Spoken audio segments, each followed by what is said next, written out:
સરકારી કાર્યક્રમ છે આ ગામનો કાર્યક્રમ નથી સરકારી કાર્યક્રમ છે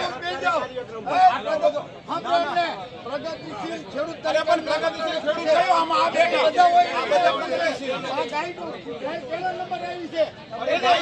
એમને ક્યાં વાંધો તમે 5 બિહારો ગામના વિદ્યા આ પ્રગતિશીલ ગામના વડીલો 80 વર્ષ બિહારો અમને આગળ દે અમને આમંત્રણ હોય ને આગળ દે આપણે નથી